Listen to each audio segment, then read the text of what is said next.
عليك يا سيدي يا رسول الله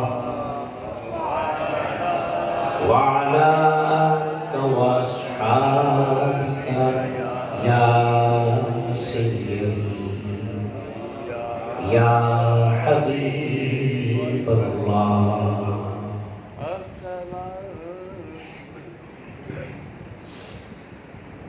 مولاي صل وسلم دائما ابدا على حبيبك خير الخلق كلهم. مولاي صل وسلم دائما ابدا على حبيبك خير الخلق كلهم. محمد سيد الكونين والثقلين والفريقين من عرب ومن عجم. مولاي صل وسلم دائما ابدا على حبيبك خير الخلق كلهم. يا ربي بالمصطفى بلغ مقاصدنا واغفر لنا ما مضى يا واسع الكرم. مولاي صل وسلم دائما ابدا على حبيبك خير الخلق كلهم. فاغفر لنا شيئا واغفر لقارئها. سألت خير يا ذا الجود والكرم. مولاي صل وسلم دائما ابدا على حبيبك خير الخلق كلهم.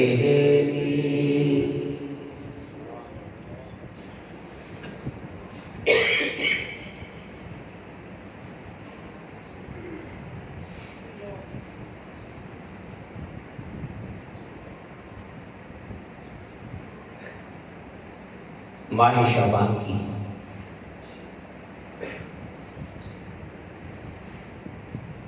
15ویں رات کو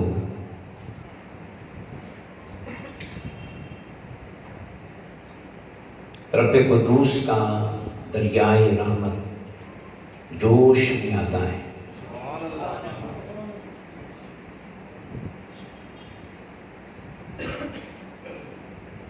اور گلشن کائنات میں رحمتوں کی ہوائیں چلتی ہیں.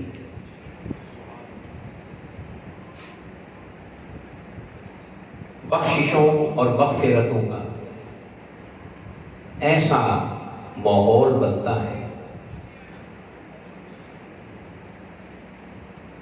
کہ بزبان مصطفیٰ مولا بنو کرب کی بکریوں کے بالوں سے بھی زیادہ گناہگاروں کو بخش دے.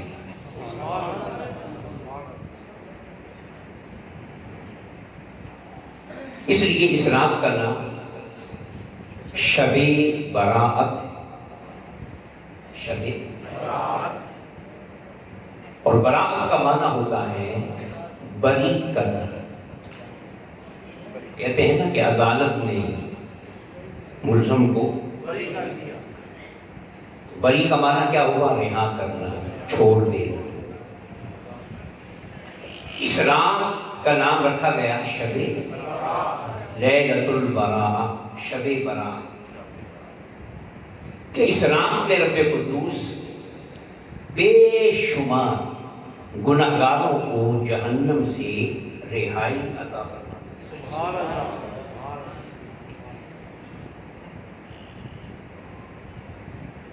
تو پہلی بات تو یہ ذہن میں آتی ہے کہ جب مولا نے خود ہی بخش دیا، کیا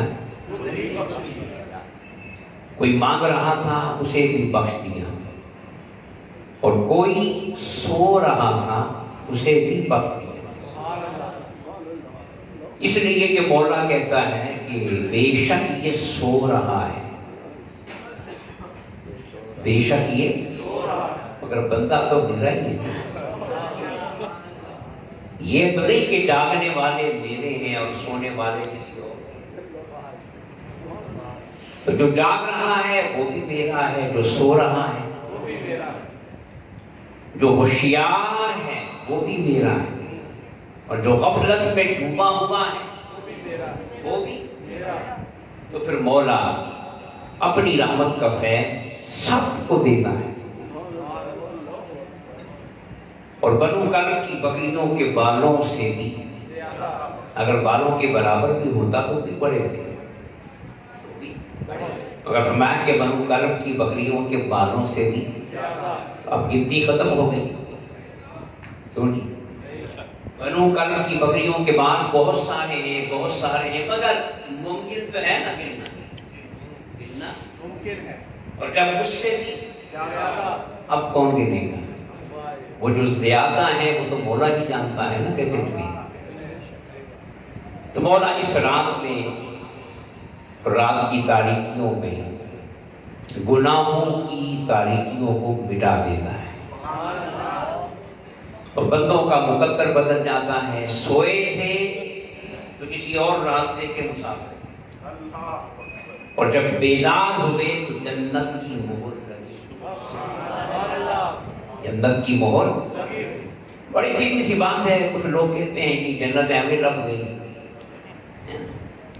تو پھر جس مولا نے زندگی ایویں ہی دے دی،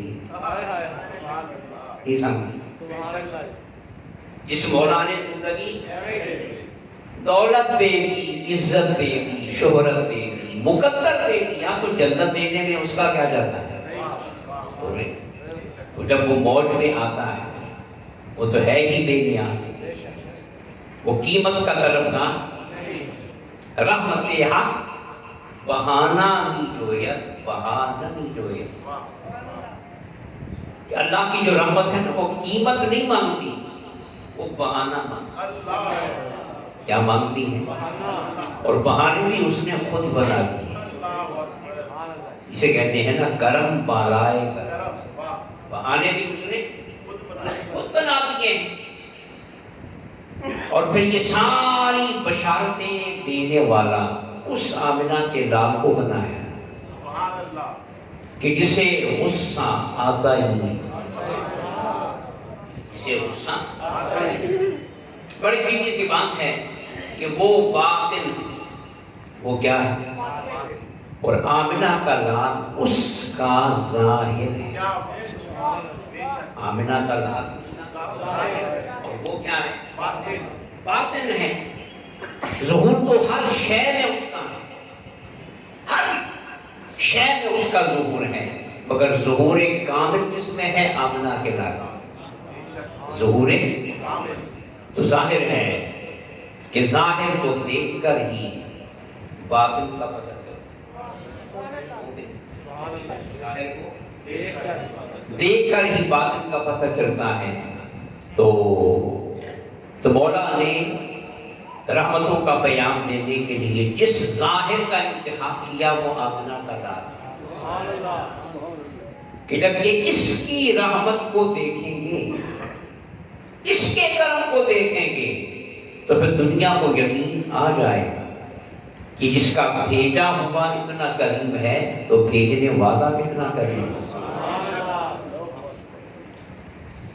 اس رات میں اللہ تعالیٰ بے شمار گناہوں کو بخش دیتا ہے، معاف کر دیتا ہے۔ یہ لفظ ایک استعمال ہوتا ہے توبہ، کیا ہمیں کیا کرنی چاہیے؟ توبہ کا جو لغت میں اصل معنی ہے وہ ہے واپس آنا، تابا یتوب توبتن کا جو اصل معنی ہے لغت میں وہ کیا ہے؟ یہ جو معافی مانگنا ہے اللہ پاک کی بارگاہ میں، آنسو بہانا ہے، یہ تو اس کا مذہبی اور دینی معنی ہے. اور جو اصل لغت میں عربی زبان میں توبہ کا معنی ہے وہ کیا ہے؟ اب دیکھیں، ایک ہوتا ہے جانا، ایک ہوتا ہے جانا، اور ایک ہوتا ہے واپس آنا. تو یہ لفظ واپس آنا خود بتا رہا ہے، خود بتا رہا ہے. جب آپ کہیں گے نا کہ میں جا رہا ہوں، کیا جا رہا ہوں، مثال کے طور پہ میں نے کہا کہ میں فیصل آباد سے میرا تعلق ہے کہ میں لاہور جا رہا ہوں، لاہور جا رہا ہوں، تو لاہور کا ذکر کرتے ہوئے آپ جانا تو کہہ سکتے ہیں، مگر یہ نہیں کہہ سکتے میں لاہور واپس جا رہا ہوں. کہہ سکتے ہیں کہ واپسی ہمیشہ اصل کی طرف ہوتی ہے. اس کی طرف، اصل سے ہٹ کے جب بھی آپ ذکر کریں گے تو کوئی بھی لفظ غلط نہیں، واپسی نہیں کہیں گے. واپسی کا لفظ اسی وقت بولیں گے جب آپ کہیں سے اپنے شہر کی طرف، اپنے مقام کی طرف. تو واپسی میں اصل کا معنی ہے. تو توبہ کا معنی کیا ہے؟ واپس جس کی طرف، اس کی طرف. تو مولا نے اس عمل کو بھی توبہ کا نام دیا. کیا کہا؟ توبہ کا نام دیا. اور مزے کی بات یہ ہے کہ توبہ کو بندے کا فعل بھی بنایا، اپنا فعل بھی بنایا. تواب بندہ بھی ہے اور تواب مولا بھی. جب بندے کو تواب کہیں گے تو توبہ کرنے والا، توبہ کرنے والا. اور جب مولا کو تواب کہیں گے تو توبہ قبول کرنے والا، توبہ قبول کرنے والا. اور یہ امر کتنا خوبصورت ہے کہ مولا نے اس ایک امر کے فاعل دو بنا دیے. بندے کو بھی اسی کا فاعل بنایا، خود کو بھی اسی کا فاعل بنایا. کہا کہ بندہ بھی تواب ہے اور میں بھی تواب ہوں. یہ توبہ خوب کرنے والا ہے اور میں قبول خوب کرنے والا. تو توبہ کا معنی کیا ہوا؟ جو اصل معنی ہے وہ خود نکال. واپسی کس کی طرف ہوتی ہے؟ اصل کی طرف. جب انسان توبہ کرتا ہے تو توبہ کے ذریعے وہ اپنی اصل کی طرف، بولیے، اپنی اصل کی طرف. اور کبھی آپ نے غور کیا کسی شے کی جو اصل ہے، کسی شے وہ حالت ہوتی ہے کہ جس حالت پہ اس شے کو اللہ نے پیدا کیا. کیوں نہیں؟ انسان جو ہے نا اس کو بگاڑتا ہے. کیا کرتا ہے؟ بگاڑتا ہے. اس کی اصل حالت کو بگاڑنے کی کوشش کرتا ہے. تو کسی بھی شے کی اصل حالت وہ حالت ہے جس پہ اللہ نے اسے پیدا کیا ہے. وہ اس کی کیا ہے؟ اصل حالت. اور اس کی طرف آنا یہ توبہ ہے. یہ کیا ہے؟ اب مجھے بتائیں کہ جس حالت پہ اللہ نے کسی شے کو بنایا، کسی شے کو، تو اللہ کو وہ حالت پسند ہوگی یا بگڑی ہوئی حالت پسند ہوگی؟ جس پہ اللہ نے اسے بنایا. اس حالت سے اللہ کو پیار ہے، اللہ کو پیار ہے کیونکہ اللہ نے اس شے کو اس حال پہ بنایا. وہی رنگت، وہی شکل، وہی خوبصورتی، وہی رانائی، وہی تازگی جس پہ اللہ نے اس شے کو بنایا ہے، وہ اس شے کی کیا ہے؟ اور اس اصل کی طرف آنا یہ توبہ ہے. یہ کیا ہے؟ تو یاد رکھیں اللہ نے انسان کو جو بنایا اس کی اصل کیا ہے؟ کہ وہ پاک ہے. کیا ہے؟ اس کی اصل کیا ہے؟ کہ وہ پاک ہے. گندا ہونا، لتھڑ جانا، میلا ہو جانا اور داغدار ہو جانا یہ اصل کے خلاف ہے. یہ بگڑی ہوئی حالت ہے. اور اصل حالت کیا ہے؟ کہ انسان بولو بالکل صاف ہے، شفاف ہے۔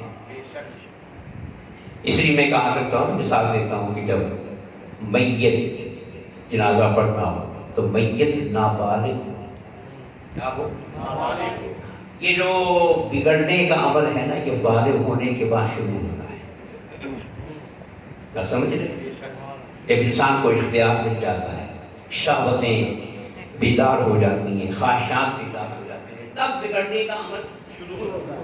پہلے وہ بولے نا، اس لیے آپ کہتے ہیں کہ بچے جھوٹ نہیں بولتے، بچے بے ایمانی نہیں کرتے، بچے سچ بولتے ہیں۔ کیوں؟ کہ وہ اپنی اصل پہ ہوتے ہیں، وہ اپنی اصل پہ ہوتے ہیں۔ ابھی انہیں داؤ بیچ مکر و فریب نہیں آتا۔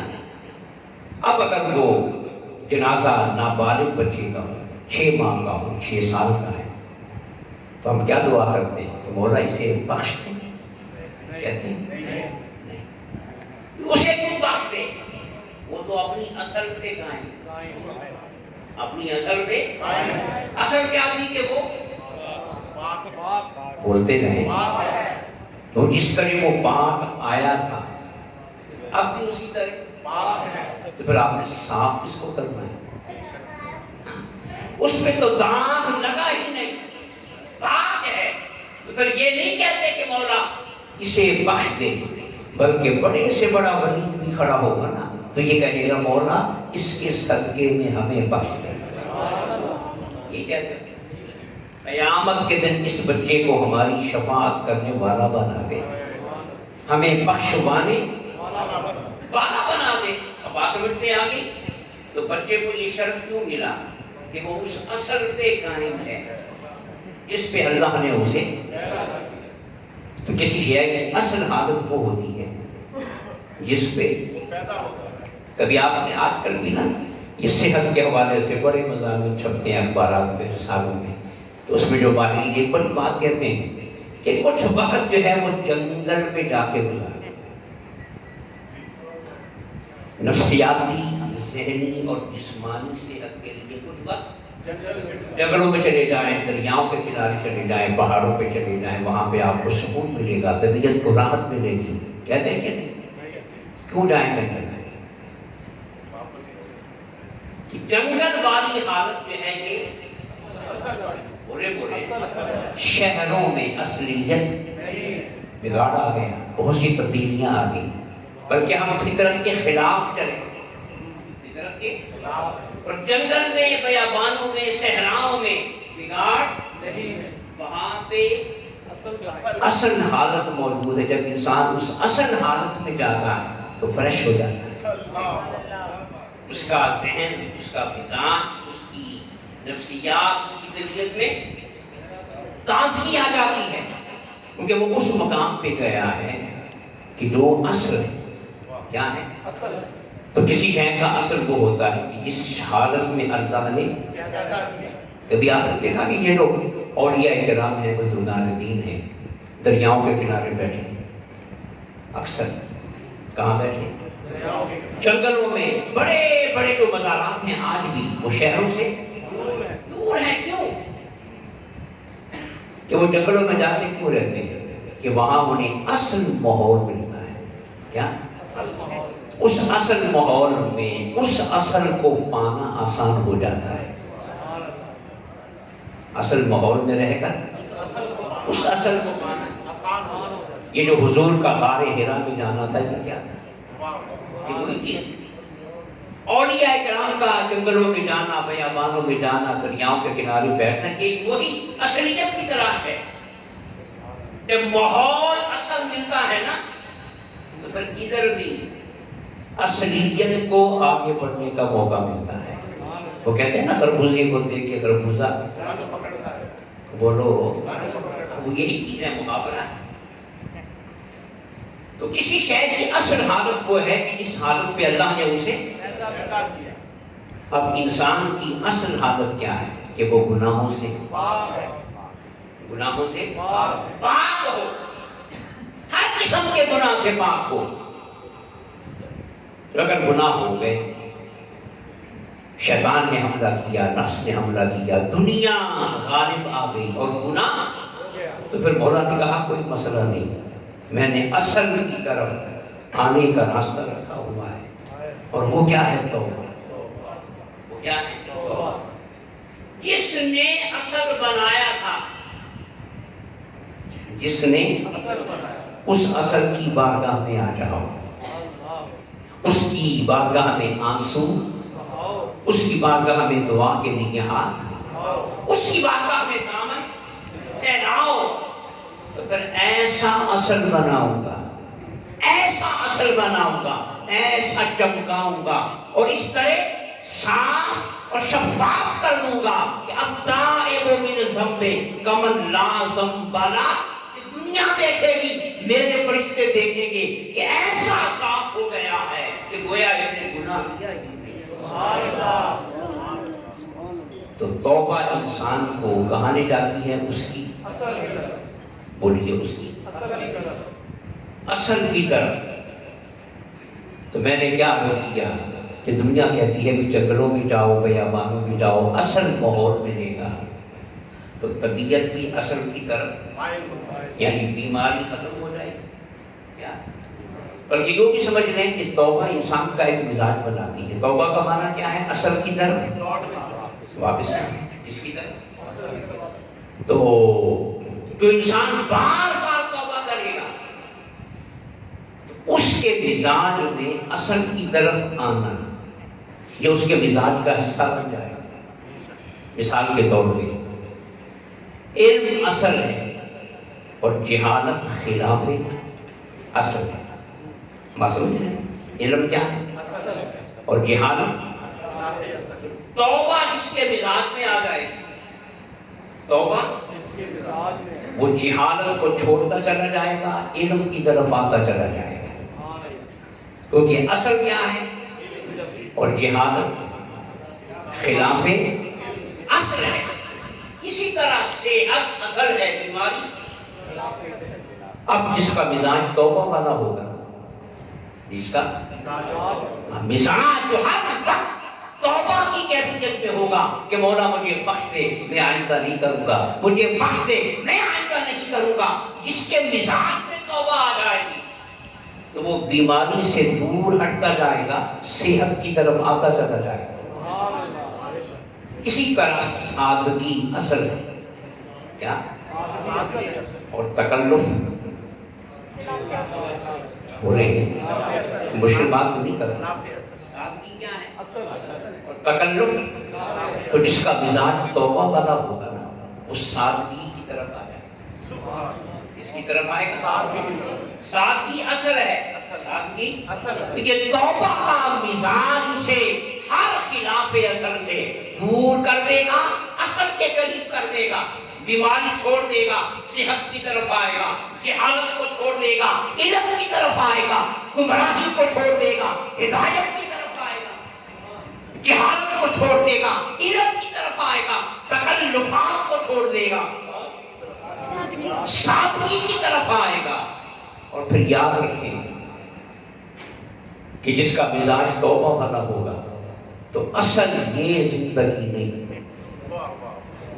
اصل وہ زندگی، اصل وہ زندگی ہے، یہ خلاف اصل ہے، 2 نمبر ہے، اور وہ 1 نمبر۔ تو جس کا مزاج توبہ والا بن جائے گا نا، اس کی طبیعت اس زندگی کی طرف جھک جائے گا، اس کا مزاج پر والا بن جائے گا۔ اسی لیے آقا نے فرمایا کہ دوست ایسا بناؤ، دوست کہ جس کے پاس بیٹھ کر قیامت کی یاد آئے، آخرت کی یاد آئے، جنت کی یاد آئے، خدا سے ملنے کا شوق پیدا ہو، گناہوں سے نفرت پیدا ہو جائے، دنیا سے بے رغبتی پیدا ہو جائے۔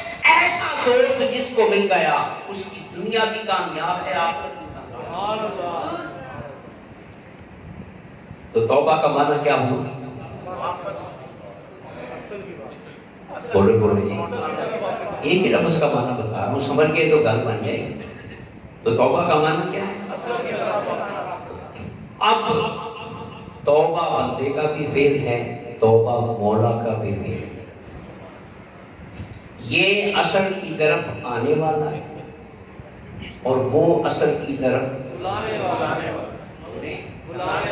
دنیا کی زندگی میں آپ نے دیکھا ہے نا کہ جو کام آپ کے مقدر کے مطابق ہو اس میں آپ جلدی کامیاب ہو جاتے ہیں. کیوں بھائی؟ اللہ پاک نے ایک مقدر لکھا ہوا ہے کہ اس کو پیسہ اس کام میں ملے گا. اب آپ دوسرے کام کرتے جائیں کامیاب نہیں، اس کام کو شروع کریں گے جو اللہ نے آپ کے تو آپ فوراً آگے بڑھنا، کیونکہ اب آپ اللہ کی رضا کے مطابق آ گئے، اللہ کی رضا کے مطابق آ گئے. جو سفر 100 سال میں طے ہونا تھا وہ ایک دن میں طے ہو گیا، کیونکہ آپ چل رہے ہیں وہ چلا رہا ہے. دونوں کی مرضی ایک ہو گئی، دونوں کی مرضی ایک ہو. تو انسان جب اپنے مقدر کے تابع ہو جائے تو کامیابی بولیں. تو یاد رکھیں جب انسان اصل کی طرف آنا چاہے، کیا تو مولا تو کہیں پہلے ہمیں اصل کی طرف لانا چاہتا ہے. کیا کرنا چاہتا ہے؟ اصل کی طرف لانا چاہتا ہے. کیوں؟ میں مثال دے دیتا ہوں. یہ جو گھر ہوتا ہے نا، گھر کرائے دار کو گھر کی اتنی فکر کتنی مالک کو ہوتی ہے. کیوں بھائی؟ کوئی کرایہ دار ہوتا ہے جو کرایہ دار ہو کے بھی گھر کو اپنا سمجھتا ہے، ورنہ کرایہ دار کو رہنے سے غرض ہے، کرایہ دینے سے غرض ہے مکان خراب ہو رہا ہے یہ پرواہ نہیں. تو کرایہ دار کو مکان سے محبت کس کو ہوتی ہے؟ مالک کو. ہم اس میں بھی کرایہ دار ہیں.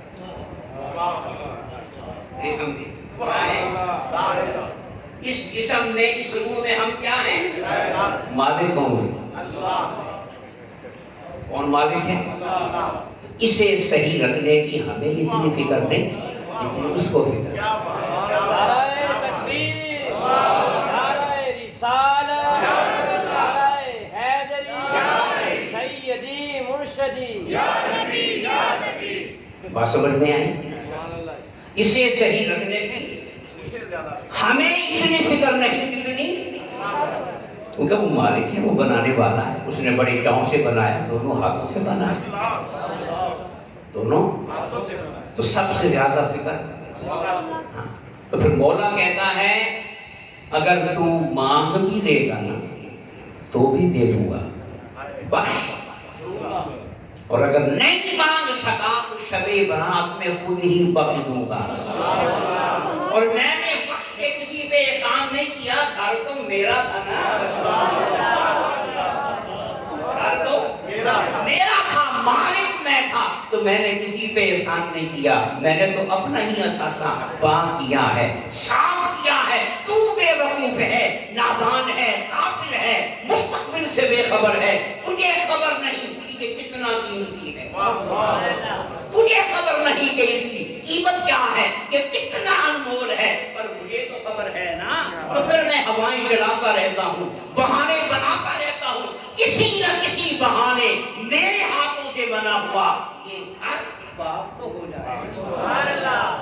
اس لیے میں نے شب قدر بنا دی، شب برات بنا دی. تو توبہ کا معنی کیا ہوا؟ بولے اصل کی طرف. تو توبہ ہمیں اپنی اصل وجود کی طرف لاتی ہے کہ ہم گناہوں سے بولیں. اور مولا کی مرضی بھی یہی ہے، مولا. تو پھر مولا کہتا ہے تو توبہ کرتے ہوئے تواب بن جا، میں قبول کرتے ہوئے تواب بن جا. تو ایک قدم چل کے آئے گا نا تو میں 10 قدم چل کے آؤں گا. اس لیے کہ تم جیسا شہر دار ہے نا، اور میں جیسا بھی ہوں مالک. مالک کو فکر زیادہ ہوتی ہے، اس کا حق بھی بولیں زیادہ ہوتا ہے. اللہ نے انسان کو بنایا کہ ایک مثال میں دینے لگا ہوں. انسان کو اللہ نے بنایا اور بڑا عظیم بنایا، بڑا عظیم. اور فرشتوں سے کہا کہ سجدہ کرو. کیوں سجدہ کرو؟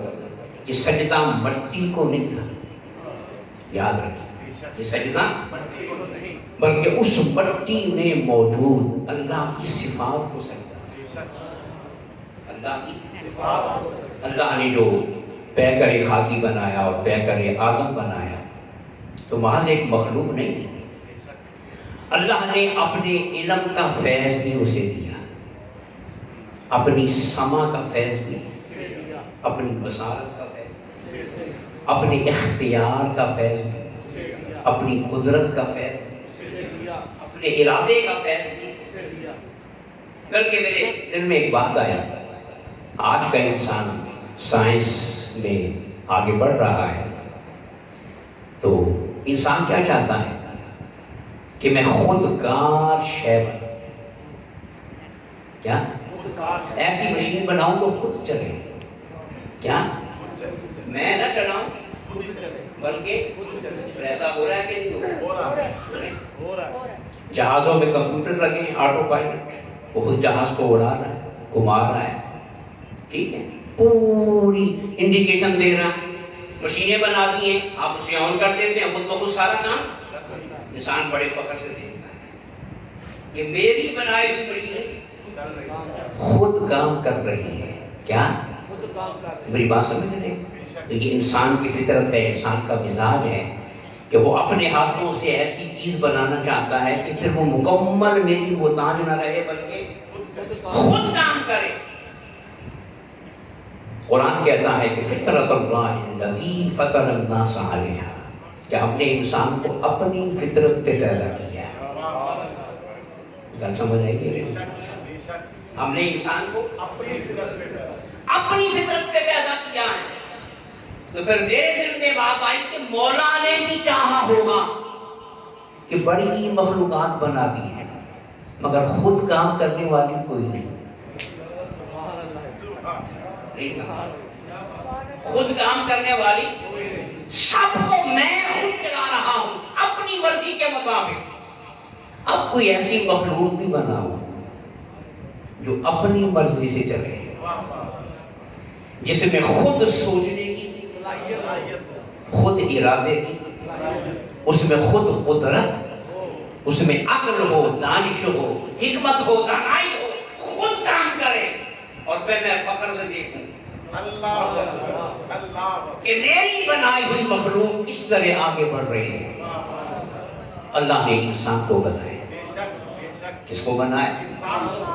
یہی وجہ ہے نا کہ انسان کو ایسا خود کار بنایا کہ اگر کوئی خدا بھی بننا چاہے تو وہ روکتا نہیں ہے،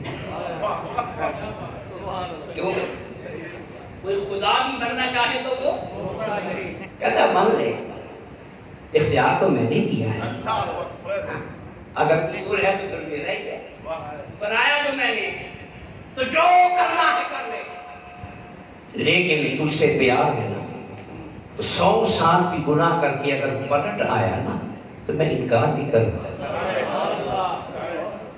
تو میں، کیونکہ میرا جو ہوا اپنا جیسا بھی ہو اپنا ہی ہوتا ہے، ہو گئے اپنا ہی ہوتا ہے۔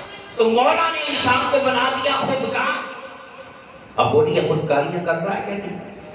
اللہ کے دیے ہوئے ارادے کو، اختیار کو، قدرت کو، علم کو، سمع اور بصر کو استعمال کر رہا ہے کہ نہیں؟ اور ایسا استعمال کر رہا ہے کہ اپنے آپ کو بھی اور کائنات کو بھی اس کی اصل سے بھی ہٹا رہا ہے، اس کی اور بولو اصل سے بھی ہٹا رہا۔ ہم گناہ کرتے ہیں، اپنی مرضی کرتے تو ہم اصل سے ہٹ نہیں گئے، مولا قبول کر رہا ہے، اگر کوئی نہیں بنایا تو میں نہیں تو برداشت کرو، برداشت کرو نا، پوری مرضی کرنے کا انسان کو حق دے دیا، اختیار دے دیا۔ شاہ صاحب بیٹھے میں اسی میں بات کر، یہ جو آج کل ٹنل فارمنگ ہو رہی ہے، وہ پلاسٹک کی جھوپڑیاں بنا کے یہ بیٹھے ذرا یونیورسٹی والے، تو بے موسمی سبزیاں میرا کھانا ہوتے بول رہے نا، بے موسمی سبزیاں کیا ہم اصل سے ہٹ نہیں بولے؟ ہم نے انسان کو کیا دھوکہ دینا، ہم تو سبزیوں کو بھی دھوکہ دے رہے ہیں۔ وہ بنا کے نہ ٹنل، گویا ہم بیچ کو کہتے ہیں کہ تیرا موسم آ گیا، آیا نہیں آیا، وہ بیچارہ مکے میں آ جاتا ہے اور سبزی بن کے پھل بن کے باہر نکل آتا ہے، وہ کیا ہمیں بددعائیں دیتا ہوگا کہ یہ کیا کر رہا ہے؟ تو یہ ہم ہر شے کو اس کی اصل سے، اس لیے کہ اللہ نے ہمیں خودکار بنایا، پورا اختیار۔ ایک حدیث پاک میں آتا ہے، حضور نے فرمایا کہ قیامت سے پہلے ایک وقت آئے گا کہ سورج مغرب سے نکلے گا، سورج اب اصل کیا ہے کہ وہ، اور قیامت سے پہلے تو کیا سمجھتے ہیں مولا نکالے، وہ تو اپنے نظام کو نہیں بدلتا، اس نے اپنے نظام کو جس اصل پہ قائم کر دیا ہے وہ چلتا رہے گا، وہ چلتا رہے گا۔ تو پھر یہ کیوں ہوگا؟ سائنس کہہ رہی ہے، ایک سائنسدان نے دعویٰ بھی کیا تھا کہ مجھے میری مرضی کی جگہ پہ لیور لگانے دیا جائے تو میں زمین کو پلٹا زمین کو، اب بھی سائنس اس پہ کام کر رہی ہے۔ تو یہ پنگا کسی اور نے نہیں لینا، کس نے لینا ہے؟ انسان نے لینا ہے۔ اللہ نے خودکار کو بنا دیا، بھی کر تو کرنا ہے، کر کے دیکھ لیں، کر رہا ہے تو وہ حضور کی حدیث پوری ہوگی، انسان پنگا اور زمین کو تو سورج مشرق کی بجائے۔ انسان جو ہے کہ خودکار ہونے کی وجہ سے اور خدا کی دی ہوئی صلاحیتوں کا مالک ہونے کی وجہ سے اپنی من مانی کرتا ہے، اوپر سے شیطان ہے جو ہمیں دھوکہ دیتا ہے، ٹھیک ہے؟ مگر مولا نے کہا کہ تجھے میں نے بے شک اختیار دے دیا ہے، اور اس کا استعمال تو غلط کرے گا، تو من مرضی کرے گا، نفس کے پیچھے چلے گا نا، مگر کوئی ماس نہیں ہے تو میرا ہی ہے، تو میں نے اس کا بھی حل نکالا ہوا ہے، غلطی تم سے ہو جائے، خطا تم سے ہو جائے، اور جب تجھے غلطی کا احساس ہو جائے نا تو آنسو بہاتے ہوئے آ جانا، شرمندہ ہو کر میں تو پھر رب ہوں، کفار ہوں، رحیم ہوں، تیری ساری گندگیوں کو دھو دوں گا، تجھے اصل پہ لے آؤں گا۔ کیا؟ اب دیکھیے اللہ نے اتنے انسان بنائے، اکثر انسان تو اصل سے ہٹے ہوئے ہیں، بولیے تھوڑے ہیں جو اسے مانتے ہیں، کیا ہے؟ تو پھر مولا پتہ کیا کہتا ہے؟ یہ شب برات کیوں بنا دی، شب قدر کیوں بنا دی؟ میں ایک مثال دیا کرتا ہوں کہ کسی اسکول کا رزلٹ آئے بورڈ کا، بہت سے بچے فیل ہو، کیا؟ بہت سے بچے، مگر ایک بچہ بورڈ میں ٹاپ کر جائے اسی اسکول کا، بہت سے بچے اور ایک بچہ ٹاپ کر جائے، اب آپ کس پہلو کو دیکھیں گے؟ بولے اپنی بات کریں نا، وہ جو فیل ہونے والے ہیں وہ آپ کو بھول جائیں گے، اس کو آپ نظر انداز، آپ کہیں گے کوئی نہیں، ایک نے ٹاپ ہی دیکھتا ہے، اس سکول کو انعام بھی ملے گا، ہیڈ ماسٹر کو بھی انعام ملے گا، بچے کو بھی انعام ملے گا کہ بے شک باقی فیل ہو گئے مگر ایک نے ٹاپ تو کیا ہے، کمال پہ تو پہنچا ہے، سکول کی عزت تو رکھی ہے، طالب علم ہونے کا حق تو ادا کیا ہے، ایسے ہی ہے نا بھائی؟ تو مولا کی بارگاہ میں بھی ایسے ہی ہے، مولا نے اربوں کھربوں پیدا کیے اور اکثر اصل سے ہٹ گئے، فیل ہو گئے، گناہگاروں میں شامل ہو گئے، کافروں میں شامل ہو گئے، انکار کر بیٹھے، مگر مولا نے کہا میں تمہارا فیل ہونا نہیں دیکھ رہا، میں تو آمنہ کے لال کا کامیاب ہوں، تم اگر کروڑوں اربوں کھربوں گناہوں میں لتڑے ہوئے ہو تو ایک تو میرا یار ہے جو مکے والوں سے چیلنج کے ساتھ کہہ رہا ہے کہ مکے والوں 40 برس کا ہو گیا ہوں، محمد کی زندگی میں کوئی عیب تو نکال، کوئی ایک نقص تو نکال کے دکھاؤ، بس جب محمد کی باقی کا اعلان اس کے دشمنوں نے بھی کر دیا تو سمجھو ہمارا گھر پورا ہو گیا، انسان کو بنانے کا مقصد پورا ہو گیا، اب میں گناہگاروں کو نہیں دیکھ رہا، میں تو کامیاب ہونے والے اپنے یار کو دیکھ رہا ہوں جو انسانیت کی ٹاپ پہ بیٹھا ہے، گولڈ میڈلسٹ ہے، اول آنے والا والا ہے جس نے میرے بندے ہونے کا حق ادا کر دیا اور مجھے سجدہ کرنے کا حق ادا کر دیا، اپنی اصل پہ قائم رہنے کا حق ادا کر دیا، تو پھر جاؤ اس کا صدقہ اتارتے ہوئے میں کہیں شب برات بنا رہا ہوں، کہیں شب قدر بنا رہا ہوں، بخششوں کے بہانے بنا رہا ہوں۔ جس بلندی پہ میں دیکھنا چاہتا تھا اس پہ میں نے محمد کو دیکھ لیا ہے، اب جو نیچے رہ گئے ہیں اس کا صدقہ اتارتا جاؤں گا، انہیں جنت کی سارا فیض اس انسان کامل کا ہے، اس انسان جس نے ٹاپ کی پوزیشن حاصل کر کے پیچھے رہنے والوں کی عزت بھی بچائی، فیل ہونے والوں کا بھرم بھی رکھ لیا ہے اور سب کو اپنی کالی کملی میں چھپا لیا ہے۔ یہ شب برات کی شب قدر یہ صدقہ مصطفیٰ ہے، کیا ہے؟ اور خیرات مصطفیٰ ہے۔ کل کا دن گزار کے جو رات آئے گی وہ کون سی رات ہوگی؟ شب برات۔ اور یہ رات جو ہے نا 11 بجے شروع نہیں ہوتی، اب شروع ہوتی ہے۔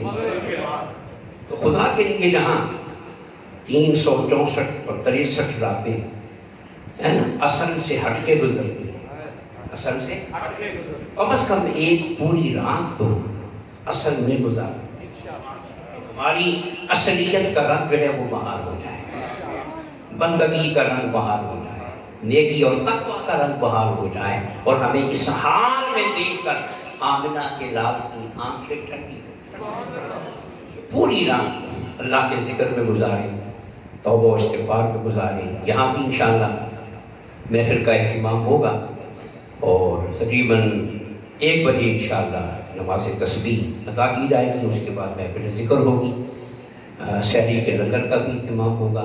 اللہ پاک ہم سب کو اس رات کی برکتوں کو لوٹنا نصیب فرمائے۔ وما علیہ